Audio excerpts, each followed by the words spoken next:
आज हम पढ़ने वाले हैं solubility of solids in liquid. कुछ सॉलिड लिक्विड की प्रॉपर्टीज़ के बारे में, इनकी सॉलिबिलिटी के बारे में। सॉलिबिलिटी जैसा कि मैंने आपको बताया था, सॉलिबिलिटी होता क्या है।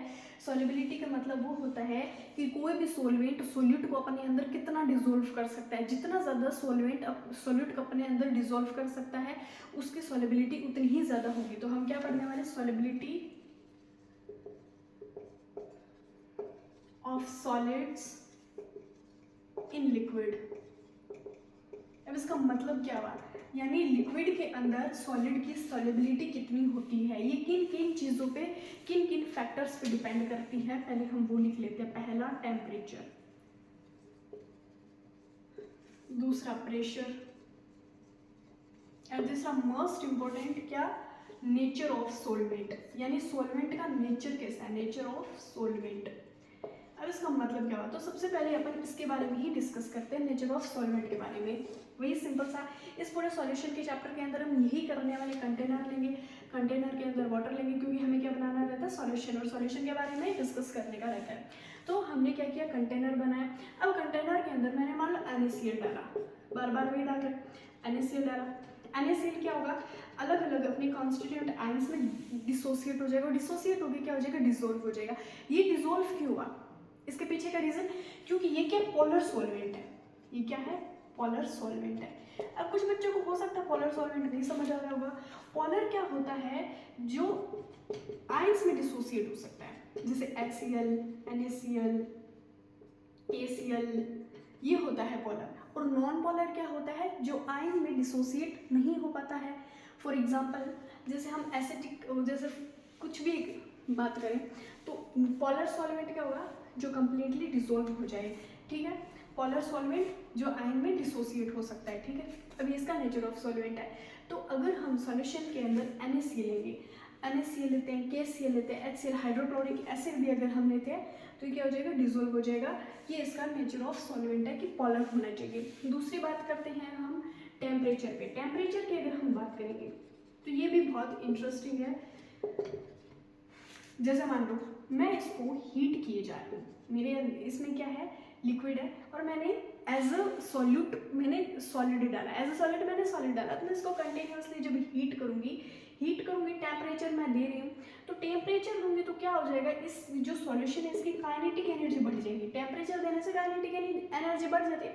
काइनेटिक एनर्जी बढ़ने से ये सॉल्यूशन के अंदर जो सोल्यूट डाला है, सॉल्वेंट के अंदर सोल्यूट डाला है, वो डिसॉल्व होना शुरू हो जाएगा। कैसे, ये समझ रहा, जैसे देखो मैंने वाटर लिया, ठीक है लिया, और अब मैंने इसमें शुगर डाल दी। क्या ऐड किया मैंने, शुगर ऐड किया, और शुगर ऐड करके मैं अगर इधर टेम्परेचर दे रही हूँ, तो ये क्या हो जाएगा, शुगर इस वाटर के अंदर डिसॉल्व हो जाएगा, वाटर के अंदर डिसॉल्व हो जाएगा, क्योंकि मैं क्या कर रही हूँ, टेम्परेचर दे रही हूँ। ठीक है, ये होता है इस टेम्परेचर का मतलब, समझ रहा है।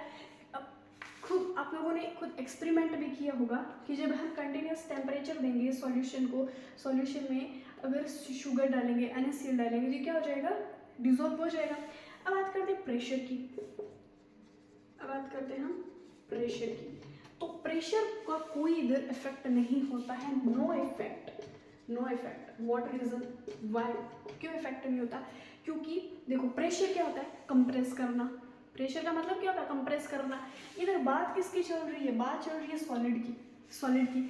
क्या हम सॉलिड को कंप्रेस कर सकते हैं, जैसे फॉर एग्जांपल मेरे पास मार्कर है, क्या मैं इस मार्कर पे प्रेशर लगाऊंगी तो क्या ये कंप्रेस हो सकता है, ऑफ कोर्स नॉट, नहीं हो सकता, क्योंकि सॉलिड कंप्रेस नहीं हो सकता है। लिक्विड भी कंप्रेस नहीं हो सकता, सॉलिड लिक्विड दोनों ही नॉन कंप्रेसिबल होते हैं।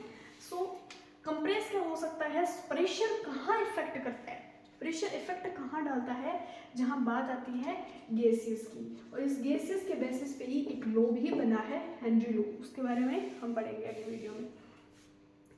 सो अब हम बात करेंगे solubility of gases in liquids. मैं इसको क्लीन कर देती हूँ 1 मिनट।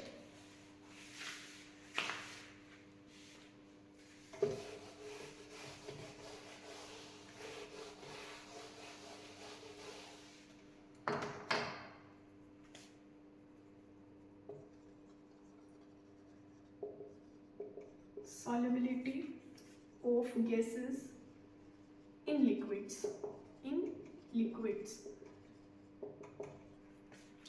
यहाँ पे भी हम पहले फैक्टर के बारे में बात करेंगे, टेम्परेचर। ये ऑफ कोर्स अफेक्ट करेगा। अब आप लोगों के अकॉर्डिंग इधर सॉल्युबिलिटी बढ़ेगी या घटेगी? अकॉर्डिंग टू यू क्या हो सकता है? जब हमने कंटेनर में गैसियस सॉल्यूशन लिया, ये सॉल्यूशन किसका? गैसियस का। गैसियस सॉल्यूशन है, गैसियस सॉल्यूशन है, और मैं इसको क्या कर रही हूँ? हीट कर रही हूँ। ठीक है, मैं जब इसको हीट कर रही हूँ तो यहाँ पे यहाँ पे क्या होगा? सॉल्युबिलिटी बढ़ेगी या घटेगी? यहाँ पे सॉल्युबिलिटी कम होगी, यहाँ पे माइनस डाला जाएगा। इसका रीजन क्या है? देखो, गैसेस की प्रॉपर्टी क्या होती है? जब उनको हीट मिलेगी, देखो गैसेस को, तो मान लो मैं इसको हीट कर रही हूँ, ठीक है, मैं इसको हीट कर रही हूँ तो इसकी काइनेटिक एनर्जी क्या हो जाएगी? बढ़ जाएगी। काइनेटिक एनर्जी बढ़ जाएगी, इसका मतलब क्या हो जाएगा?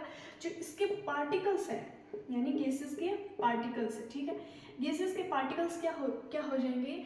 उनमें एनर्जी आ जाएगी। एनर्जी आके वो गैसेस के फॉर्म में उड़ने शुरू हो जाएंगे, इवेपोरेट हो जाएंगे।